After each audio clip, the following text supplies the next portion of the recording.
Friends, welcome to Mind and Intellect Conversations. Today is a very important podcast with Sue Bridgman. The topic is fear and communication, an experience which everyone seems to go through from a young person to an old age person. That is, they go through fear, and there is an element of difficulty in communication everyone seems to face. So, it's a very important podcast. You learn a great deal about yourself and about life. Stay tuned. You're gonna enjoy this.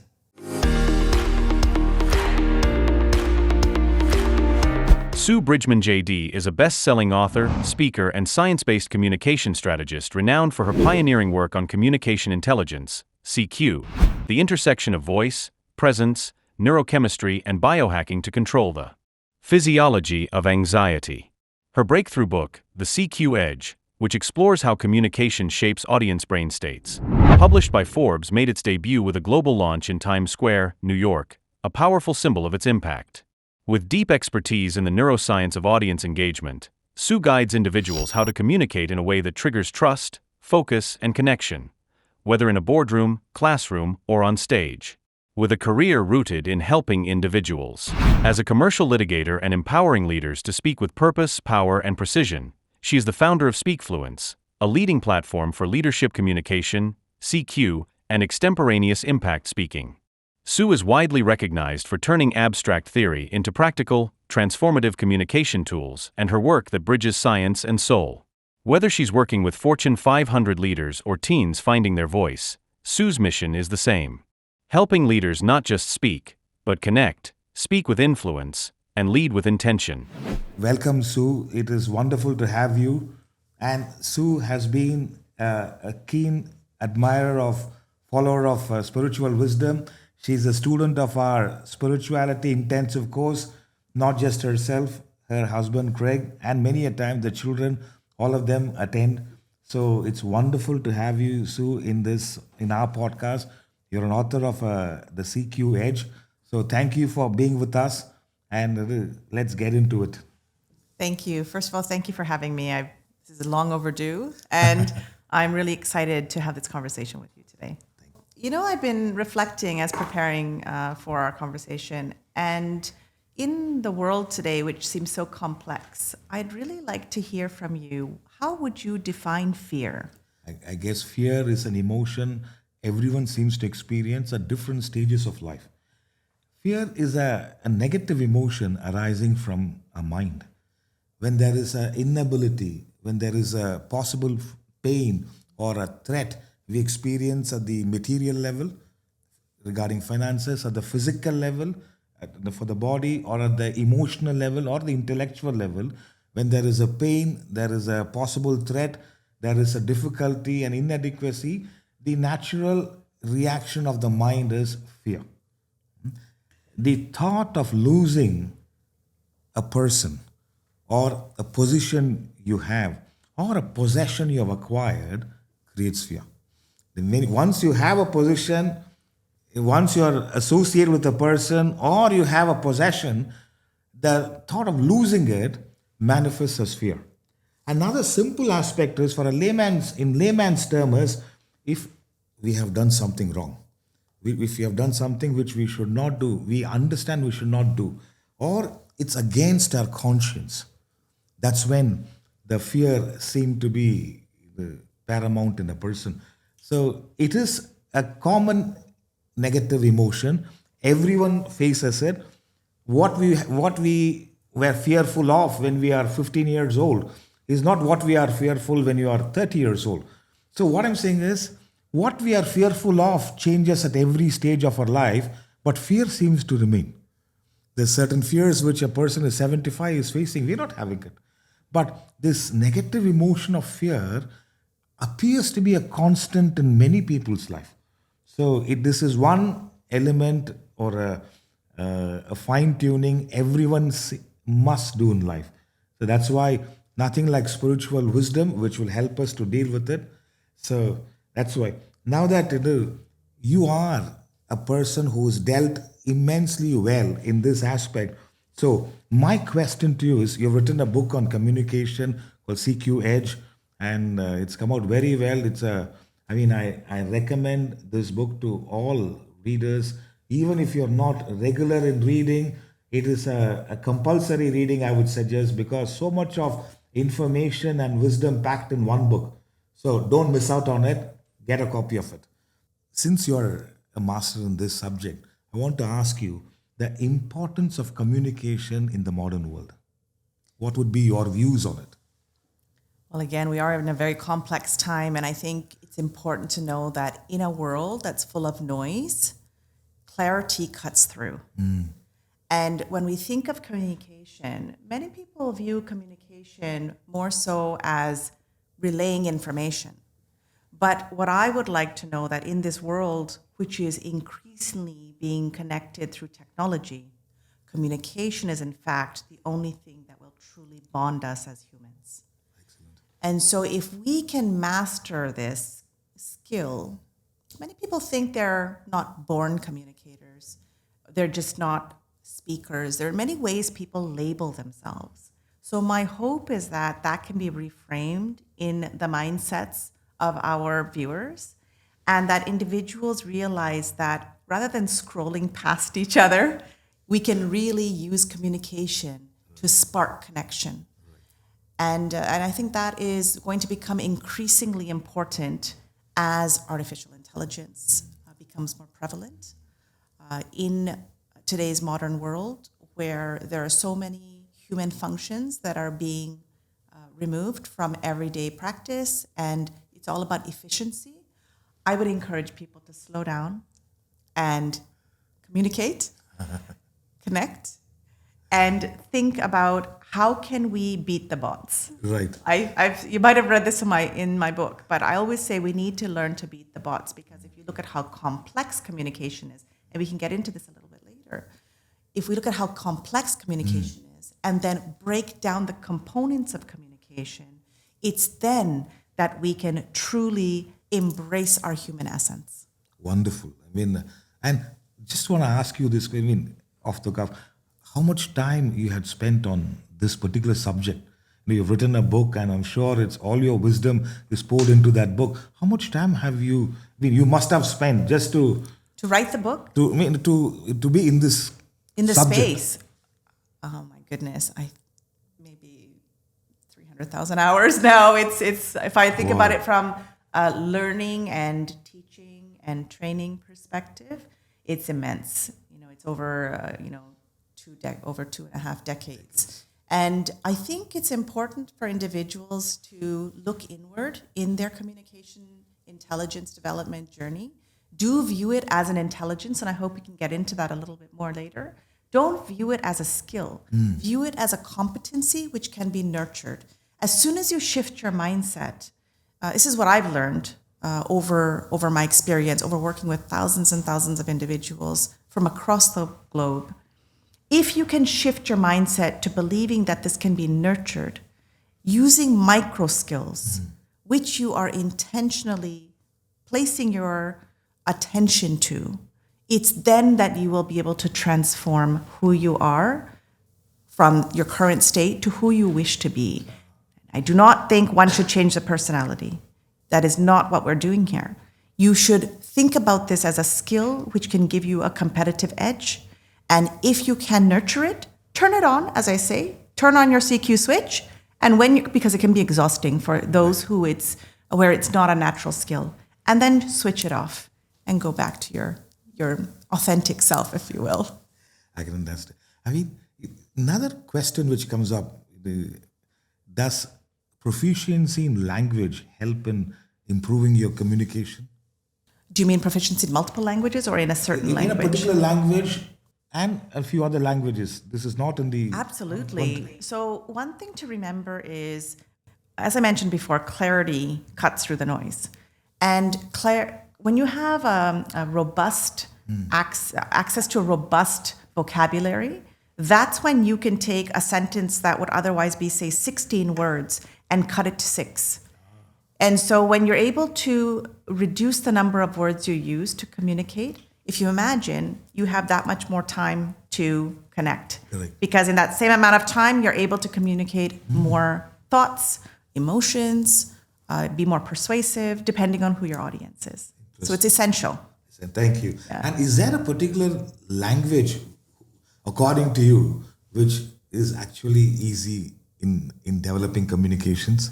I don't. I think communication, I worked with a lot of people who were concerned about whether it's accent or whether it's translating in their mind from their mother tongue to English or, another language, whatever that might be, because they're being, for example, transferred to another office in another country.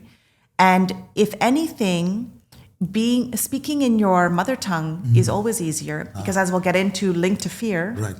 When you're translating, you question yourself. When you question yourself, your cortisol spikes in your body. Okay. Because you're a bit fearful or worried or just not perhaps able to express yourself as quickly as you might otherwise do in your mother tongue. And so in order to limit that response, if you can communicate in your mother tongue, it's probably easier. Okay. But I wouldn't say it's better or more accessible in one language or the other. Not at all. Right. Thank you. Thank you for that clarity. Thank you. Well, continuing on with our theme of fear, what do you see? You speak with thousands around the world. You've lived in so many different countries and not just for short programs. You've lived with different communities and experienced months, if not years, in different cultural environments. From your experience, what would you say are the fears that people are experiencing, and how does that differ across the world? I'm glad that you asked this question. Research highlights that the number one fear, which even I find in many people, is the fear of public speaking. I was quite surprised. I thought the fear of death would be the predominant fear, but much before that, it takes precedence, the fear of public speaking. And maybe it is because of the self-consciousness. Others are judging me, or our ego gets hurt in the process. And that validation may not be provided. So number one fear appears to be, even not just the clinic research highlights, it is fear of public speaking. The next is the fear of death. It's the fear of death. And a person could be 20, but still they may entertain it. A person who's 70 may not entertain it. It's because of the spiritual wisdom. The fear of death, either the thought is, how are others going to deal with it, deal with my absence, or in our own, the fear as such, we seem to entertain even before the experience happens. It is the thought of we have to leave everything and go. All that you've achieved, your position, your possessions, your people, all that, to leave that and go. And where do we go? No, there's no such clarity. So the fear of death is very predominant. In fact, the pain associated. It's not yet happened, but the fear of death. The next seems to be fear of rejection. The fear of rejection could be with relation to a partner, a job, or a client, or a business. So the fear of rejection, meaning there's an inferiority complex a person develops, and the anxiety they go through. And finally, the fear of insecurity. Because at a certain stage, what we consider as very secure now, later on may create a lot of insecurity. So, and whatever we are dependent upon, a person or a position may make a person very insecure. So dependency creates insecurity. The fear of rejection, fear of insecurity are the general fears. The fear of death is there. Fear of public speaking seems to be the number one fear. And all leaders, if you find great leaders, they don't have the fear of public speaking. And they are, in fact, I find one of the great qualities every leader should have is communication. It is, so I've seen many great leaders who are excellent in communication. That alone is not enough, but in our general aspect, public speaking, and see, it's all highlights our self-consciousness, our ego. And the ego can easily get hurt when you're put in front of even 10 people. So this is where your expertise plays a phenomenal role in helping it. That's why my question to you in this aspect is, how do we eliminate anxiety and improve our confidence in communication? What are your views and how can one inculcate these? First is anxiety. The second is the confidence. That's what I was thinking of.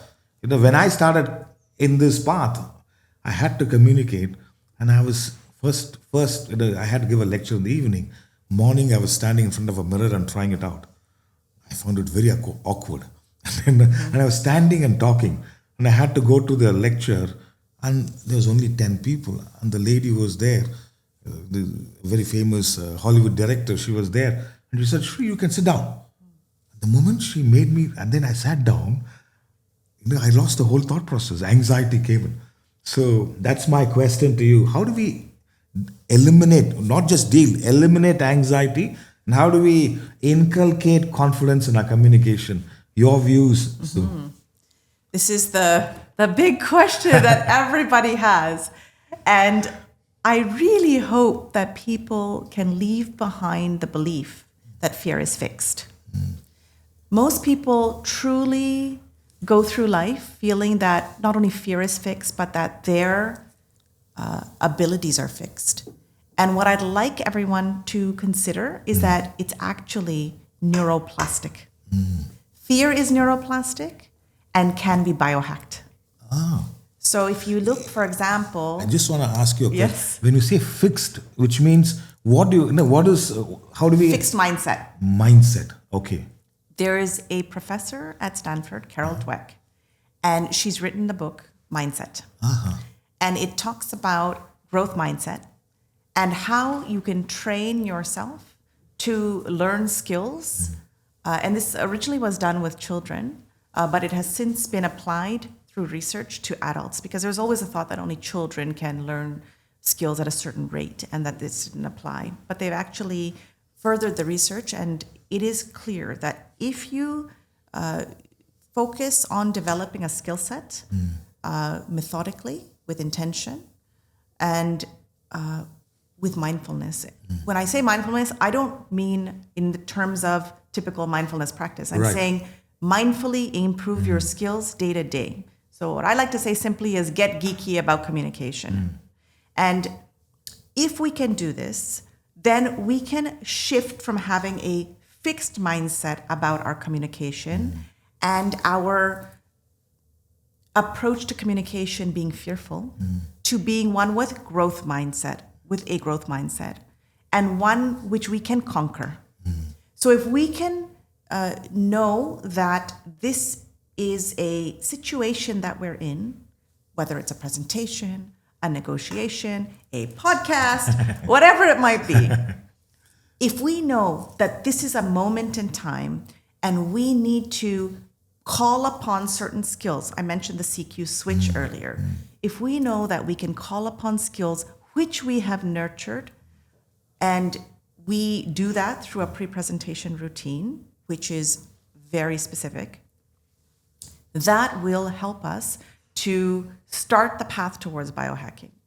If we are of the mindset that this is how I am, I'm not the one that's hurt in the room, I'm not the one who is going to aspire and rise up the hill to that leadership position because I wasn't born a speaker. The I wasn't born a speaker is a fixed mindset statement. Wow. And our inner voice controls everything that we present externally to the world. I mean, we've had many conversations about this, about how the inner voice is the master of our life in many ways. We need to rewire that inner voice. And one way is by making sure that we use it to shift to one where we want to have presence and power. So if we say, I am not there, a simple statement, I have not developed X skill yet, communication intelligence yet, my speaking skills yet, my ability to play golf yet, whatever it might be. If we can add that word yet, it shows potential. Right. It trains us to, and we commit to the yet becoming will. then it retrains our brain to how we approach opportunities, what I like to call communication opportunities. And if that's the case, whereas fear once felt involuntary, we can then go down the path to taking command of it. And if you look at how fear presents in the body, fear presents, as I mentioned, a cortisol response. And it is an instinctive response through our autonomous physiological system, where our body is saying, protect me, I'm scared, get me out of here. It's called a fight or flight response. What we want to do is hijack that automatic response and train it to be of presence and gravitas in a communication situation.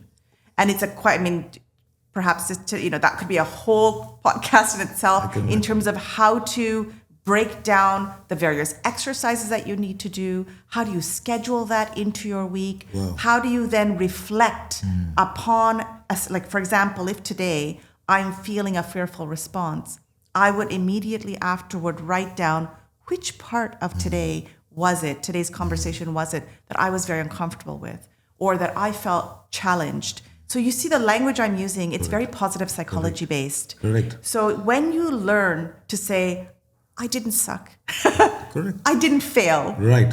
I felt challenged, and how do I grow? A lot of it is reframing this through cognitive reframing techniques are very powerful. And there are actually, I try to share as much as possible through my online presence and also through my book, in terms of scripts of how you can retrain your mind to shift from being a fixed mindset to a growth mindset. So I hope that's helpful to our viewers. Wonderful. Because everyone needs to communicate. I find even relationships could be between spouse falters because there's lack of communication. Even between parent and a child, or between your colleagues, everywhere we are communicating. And this kind of in fact, from what I gather from you, growth mindset is the only option. Fixed mindset, you are going down the drain. And if you look at how leaders maintain and follow a trajectory towards success, if you don't have a growth mindset, if you don't believe in lifelong learning, one thing which I commit myself to do is to honor my educational growth. I realize that things are developing rapidly, and I need to make sure that I take a week, at least a year, to go and do an executive education program. That's an example of not saying that I'm not good enough, just saying that why not? Be curious about this world. Absolutely. And so when you commit that way to the communication skills, what I call communication intelligence, what's important to know, once upon a time, people used to view communication intelligence and, communication, let's say, as a soft skill. And what I hope people start realizing is that it's actually a measurable skill, which is why it should be committed to, which is why it should be invested in. There is an ROI linked with the actual development, personal, professional development, and how organizations benefit from an advancement of CQ, communication intelligence, not only within their individuals, but also as a corporate ethos. Wonderful. And when that can be achieved, their organizational potential skyrockets. Correct. I'm with you. It applies to an individual, it applies to a leader, it applies to an organization, it applies to a society or a country, and how it communicates. It's so crucial. But when you mention about relationships as well, if you think about what happens when we're in a situation, in a hostile situation, for example, or whether it's a negotiation where we feel that we have something on the line, whether it is a hostile situation, whether it is a situation where we're presenting, because again, to go back to earlier comments about ego and insecurity, self-judgment spikes fear. Right. And self-judgment is what we need to control. So if we approach a situation where we say, I'm here to do my best and to grow from the situation, and not to say that we're dismissing our concern about how we're viewed. That's a priority for sure. But we need to know that we can grow through every situation. Correct. That is when we can control the autonomous response, hijack it, make sure that we control our breath, and make sure if you have a high cortisol response, your breath rate increases, and you have brain fog. And so all of your content vocalization and nonverbal communication goes out the window. Right, correct. And so I always say the X factor in CQ is the ability to control our physiology of anxiety and nervousness. Wonderful. Makes great sense. I can understand how a lot to, maybe apart from university and all that, this is a separate skill set which is a necessity. I wouldn't say it's good to have. No, it's not good to have. It's a must. It is. I always say it's the personal currency which we need to nurture for the digital age. We've always needed to, but I think even more so now we need to. I'm with you. Yeah. Great future ahead. Exactly. So if you look at fear, I mean, I know I take a very scientific approach to fear, but I know you integrate science as well in a lot of your lectures. What do you think causes fear? There are various reasons. One of the fundamental reasons for fear is ignorance. The greater the ignorance, the greater the fear. I remember I was staying with one of our hosts, and I think it was in Malaysia, and she served the dinner, and she said, there's a slight pain in the chest, and I'm the only person there with her, and let's go to the, says forget the dinner, let's go to the let's go to the hospital and check it out. No, it's okay. Both of us are ignorant of medicine or health, and I insisted, let's go to the doctor and do a check. And the moment we went to the doctor, and he asked her, what did you have for lunch? And I said, it says just gastric trouble, don't worry. And then he gave some medicines. Within half an hour she was okay. All that I'm saying is, where there is ignorance, there is fear. Therefore, one of the reasons for fear is ignorance. Other one is selfishness. The more self-centered a person is, greater the fear. You want something to happen for yourself, and will it happen or no? There are some people, is the boss in a good mood? You said, no, he's been screaming from the morning, from the time he entered home. I said, so he doesn't want to ask for a favor, because something for himself or herself, the selfishness creates fear. Will that person be there for the rest of my life? Or all that fear happens. Next is a lack of discipline. It could be students. There's a lack of discipline. They may not be studying when they have to study. They are not focused enough in the classes. Lack of discipline creates fear. Exams are coming up. Will I do well? Lack of discipline. And the other one is lack of faith. Where there is, when I say faith in some source beyond your judgment. There must be some a faith in your parents or in the path. I have great faith in this path of spirituality. Nothing can alter that. Where there is a lack of faith, there is fear. What will happen? And another aspect is also otherness. You see others, another person has something totally different from you. So there's a fear, is this person taking me for a ride? I remember once in Beijing, landed and have to go to the airport.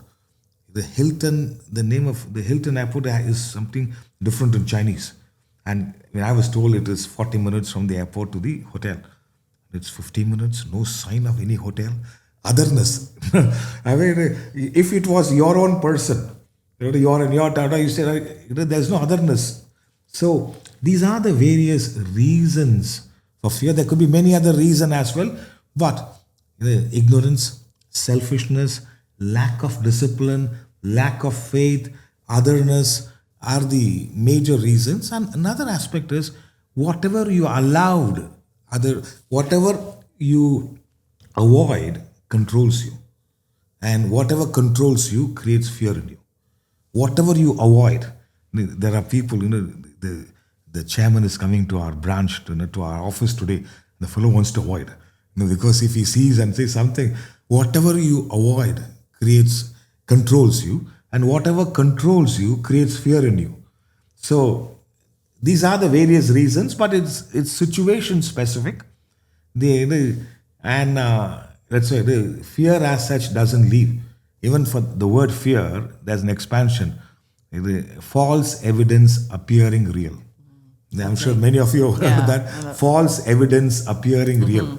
So these are the major reasons for fear, and all these factors, those are the reason and place in different stages in our life. So got to be careful. Now, I have an interesting question for you. You are an authority on communication intelligence. I want to know, what is communication intelligence, and how can we improve our communication intelligence? What is your views on it? So communication intelligence is the concept of CQ. We know about IQ, we know about EQ, and I hope people now start thinking about CQ. Is this something you came up with? It's something which I've coined. Wonderful. And something which I hope people realize is a measurable competency.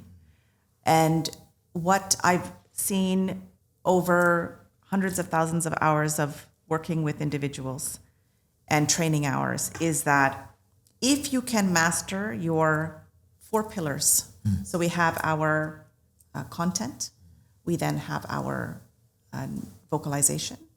A third pillar is our nonverbal communication. And the 4th pillar I mentioned is the X factor, our physiology of anxiety and nervousness. If we can master these 4 pillars, CQ is actually how you find your path to communication confidence. Can you repeat that, the 4 pillars? The 4 pillars are your content. Content. Number 1. When Number you say 2, content, what you want to communicate? Content are the words. The vocabulary, the language structures, the persuasive modes. So these are all, I say, geeky goodness. Right. So it's all the English language specifics that you need in order to speak in a concise and persuasive way. What's important, though, is to know, when we go back to fear, communication intelligence looks at the neurochemistry within, which is why the biohacking comes up in that 4th pillar. Sorry, I'll go through the 4 pillars in a second again, but in the 4th pillar. And also, we need to look at what is the neurochemistry of the audience. So most people, when they're communicating, they're only looking at, trying to rush through, this is what I need to say. Right. The whole focus is on get my words out. Right. They don't ever consider, if I say it this way, am I affecting the chemistry of my audience, the neurochemistry? Because I think what people don't realize is, depending on these 4 pillars, the language you choose, for example, there are certain words that actually elicit a cortisol response in the audience, or whoever that may be, whether it's your spouse, whether it's your child, whether it's the CEO, whoever that might be, you can actually elicit lack of trust between you through the language choice, your tone choice, for example, the pace, your nonverbal communication, the direction of different parts of your body, your facial expressions. There's so many micro elements to how we're heard. And what I hope people realize more and more is that we're in control of this. And so the communication intelligence is when you become wholly self-aware of the 4 pillars. And I always say, when you start down your path of communication intelligence development, it's a bit like a robotic development where you say, okay, I'm going to develop my content. Yes. 2nd pillar, I'm going to develop my tone. Well, right now I'm going to increase my tone. Oh, I'm using upspeak. I'm going to decrease the level at which I use at the end of the sentence. It's very specific. Right. I need to think about where I'm placing my hands. So as I'm speaking, it's almost like a bit of a checklist. Right. So I say you create a communication pre-presentation checklist. So initially, it's like this, where it's all robotic. Eventually, and this goes back to positive psychology theory and Professor Mihaly's theory of flow, eventually you develop a state of communication flow, which is the most beautiful experience. Correct. It's like a meditative, out-of-body experience where you communicate in a manner where everything comes together. And it's as if you are watching yourself perform, Correct. and you can self-correct in the moment, if that makes sense. Absolutely. It won't make sense to everyone. I'm sure some people are thinking, that's a bit out there, but it is possible. It is. It is possible, and it is the most beautiful experience and authentic experience, but it takes time and commitment to nurturing this, again, as a competency, not as a soft skill. If you just think, I'm going to think about it whenever. No, if you look at how, for example, the book is structured, and Sri, I really appreciate you attending my book launch and supporting me through this whole journey. You've been there through me, hand in hand. You'll notice at the back of the book is a tracking journal.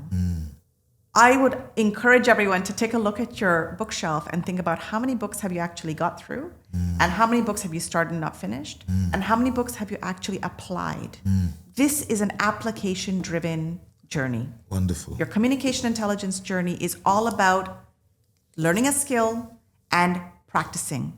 And so it actually guides you to learn a new competency and then apply it through an exercise at the back, whether that is applied to a project in your life or at work. You can apply it in the moment and watch yourself transform through CQ. Wonderful, because it is essential. The CQ, with the entire format which you suggested, that's necessary. Otherwise, people miss out on it. I mean, my take on the communication, my communication, I learned from my master, Swami Parthasarathiji. He used to, first he says, learn the content well. That's why I'm glad the first pillar is the content. You should know the content thoroughly. And then he said, you're there to express your understanding, not to impress an audience. I mean, it's nice the audience gets impressed, but you're there to express your understanding to the best of your ability. And another clue which he gave, these are all the clues. I was pushed into communicating this knowledge without any. I wish I met Sue at that time. It would have been much better. Can you imagine? There's no such training, nothing. Sarita was my punch bag. So she's now improve on She's this. so lucky. So, another a good input he gave me, which I use it especially in public lectures. He says, within 5-7 minutes, you can understand the level of the audience. You would have prepared something, but the audience, maybe at the level of say 0 to 100, they're level of 50. So you start at 55. And imagine you prepared something, but that's a level of 30 for the audience at level of 30. So you can start at 35. But if they're level of 50, you got to start at 55. Therefore, you're able to communicate better. Or if you're the level of 50, you start at 70. So it goes beyond their head. So again, communication intelligence involves the ability to adapt. And there's an interesting formula. We've talked about this in the past. 7, 38, 55. And the numbers shift based on the research. But generally speaking, if you look at those numbers, they say 7% is your content, 38% is your tone, prosody, elocution, vocalization, and 55% is your nonverbal communication. But what's important to know is, although your content, your words, your research, your message is only 7%, it has to be precise, it has to be concise, and it has to be impactful. Right. And unfortunately or fortunately, the way that the brain processes communication, it looks at, if you take a scientific perspective of communication, 93% is in our delivery, that tone, tone can silence or tone can, sort of highlight. I mean, it's interesting how effective small adjustments can impact how you're heard. Yes. And so, but to understand that 93% between your vocalization, vocal quality, if you will, and your nonverbal communication impacts the very important message, like you're saying. Correct. And so adaptability, self-awareness as to not only how are you relaying that conversation, that lecture or that Correct. message, but also how, please always flip it to how is it being received by, you have to scan the audience and see, do they look lost? Am I speaking, like you're saying, speaking to a level that is, above what they can comprehend? Right. Because you're just speaking to an empty head Correct. then, right? It's not resonating. Correct. You want to resonate and be remembered. Correct. That's the key. And in today's day, we'll probably get to very soon about how to overcome this fear, but I think it's so important on your comment to say, to think about how we need to tune into tone, right? We need Right. to listen to silence, the importance of silence. If you want to make a point, you can make purposeful pauses. Right. But as well, if you have silence in your audience, you need to think why and adapt. Correct. And lead with our voices with empathy. And so if we take this perspective, communication intelligence differentiates ourselves in the market, in our home, Right. in our friendship circles, and fear, I hope, can then become a thing of the past. Absolutely. It I should be. hope. I hope. But on that note, how do we overcome fear? Yeah, it is a question. Everyone battles with the fear. See, when we say overcoming fear, you got to understand the stronger the mind, greater the fear. It's not age specific. It is, and we have different roles. Each one has different roles. You're an entrepreneur. You're a parent. You're a spouse. You're a sister. You're a seeker of spirituality. You're a friend. There's so many roles we have. In any of those roles where our mind is predominant, the fear appears stronger. Therefore, what Vedanta highlights is strengthen your intellect. As you mentioned, clarity. The more clarity you bring in, it gives a direction to the mind. That's why they say the intellect, it's not intelligence here. Intelligence is gained from an external source. Intellect is by constructive thinking, reflective analysis, whereby you seem to inculcate a value system which is constant. It could be unselfishness, could be setting an example, speaking it is not just speaking fluently, speaking gracefully, choice of words, or that value systems. So a strengthening intellect helps you to deal with the mind. As a result, the mind doesn't give in to fears. This is one of the major ones. There are a few other ways of overcoming fear. One is to develop a sense of oneness. See, wherever there is otherness, wherever there's separateness, there is fear. It is to overcome the greater that oneness, the feeling, which is in a simple term, it's a feeling of love. Your love for others, that you feel you identify with others. That's when you identify with others, the fear is less. Sometimes we are traveling a lot. When you come back to your place, sometimes my hometown, when you enter that locality itself, you feel good. There's a sense of oneness. Oh, that store, that storekeeper is still there. That sense of oneness reduces fear, and that's what the national anthem does, right? When a person would have won a gold medal, and when the national anthem is played in the Olympic Stadium, all the similar nationalities, they feel one with it. So in that way, one is oneness. Another is selflessness, we say. Selflessness, most people are selfish. Better than that is unselfishness, where you're able to accommodate others' interests. Selflessness is there is a lack of ego. There's no ego associated. There's no superiority complex or an inferiority complex. So a person who does not have an ego is like a child. There's humility in them. So that destroys ego. That destroys fear. Another aspect is anyone who adopts a disciplined life. The fear is there, but much lesser. They're able to. Only a person who is very indisciplined life.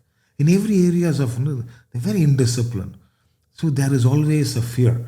And the last one, if they can develop a sense of surrender and faith. Surrender, you surrender ego in areas of your ignorance and develop faith. Faith in whatever source, that there is some energy, there is some force which is beyond all this. So you develop faith.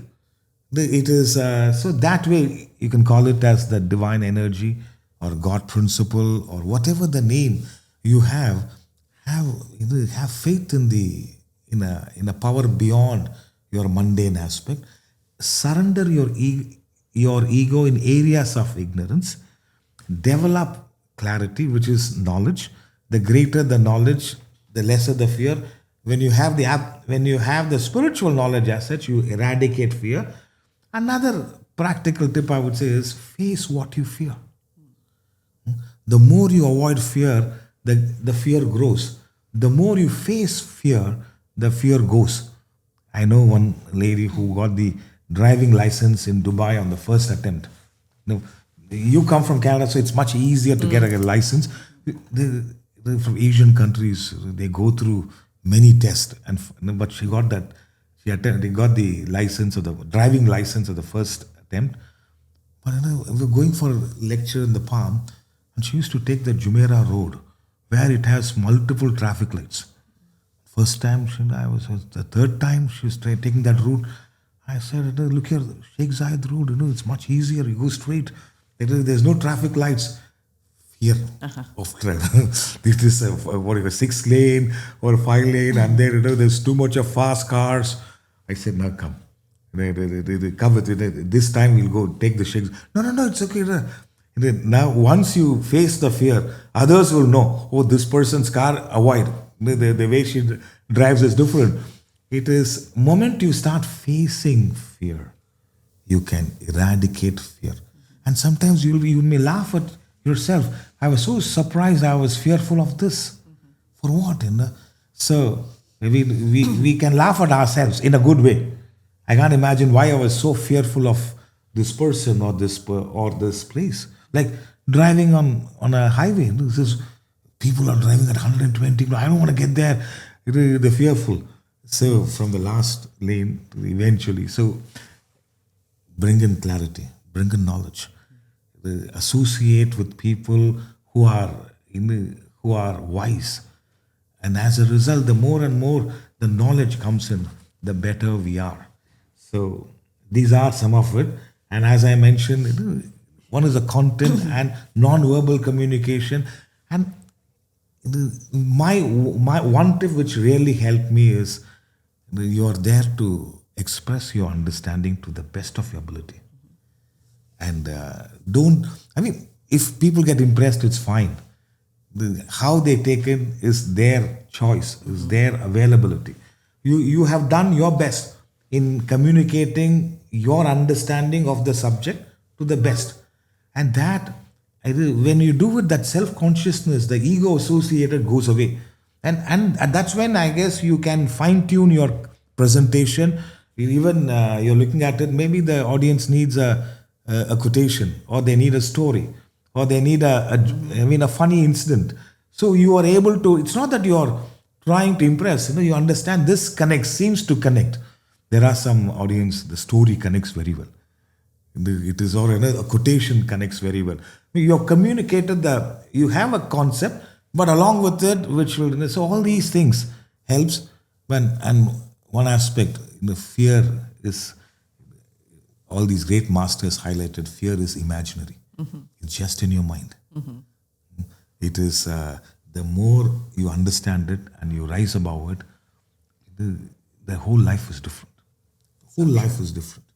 So, my question to you is, what are your suggestions, guidance in becoming an influential communicator? Because I find communication is a necessary skill. Nobody can say, I can do without it. Everyone, and we are communicating. And I've found certain people, they're very good in communicating on an email. But when they have to speak, they're not able to. Some people are good in speaking, but on a written communication, it's very poor. So, what is your suggestions and guidance in whereby a person can become an influential communicator? I think it's important for people to understand you don't need a mic to be an influential communicator. What you need is to be memorable. And so if you look at communication intelligence as your toolbox to developing that memorability factor, that is how you become influential. You know, learning how to connect on a human level with others is extremely important.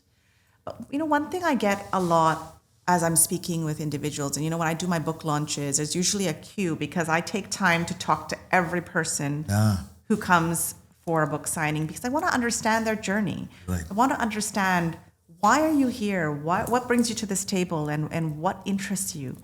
And I've heard so many fabulous and insightful stories, and feel honored to be a part of each of their, their development experiences.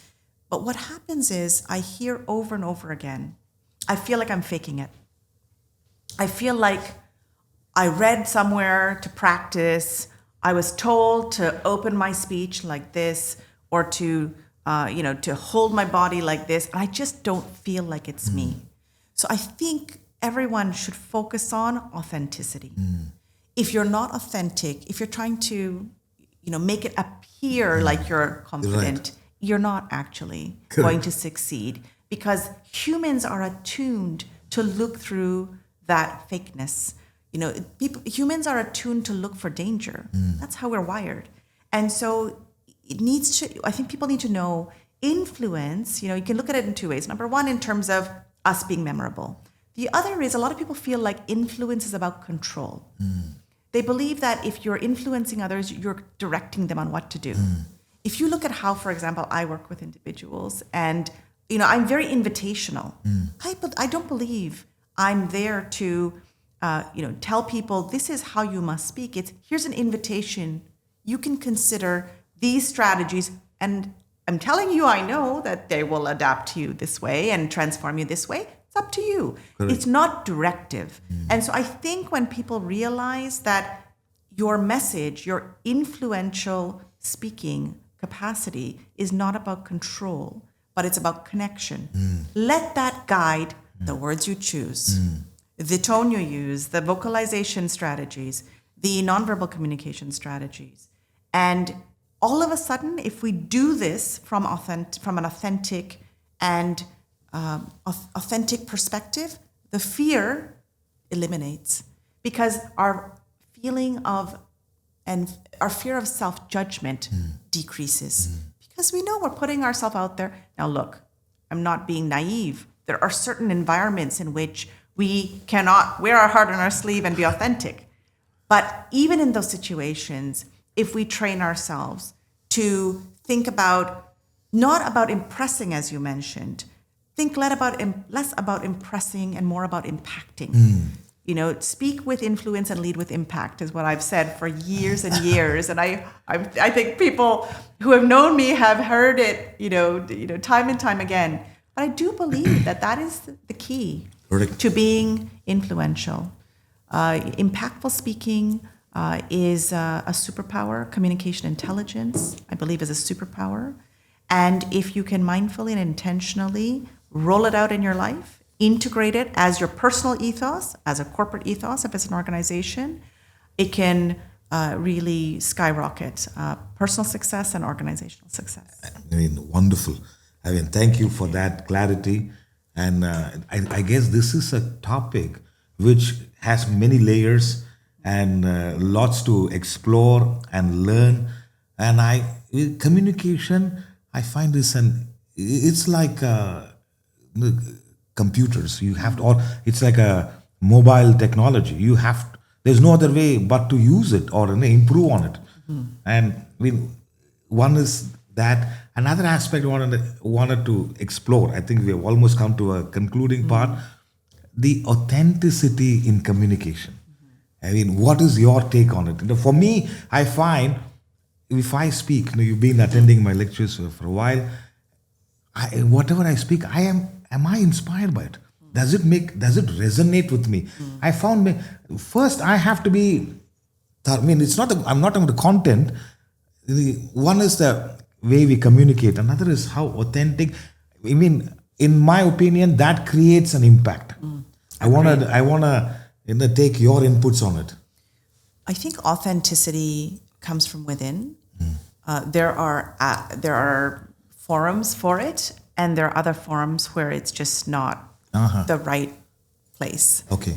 Because for whatever reason, it could be because of public relations restrictions on what you Right. can say. Right.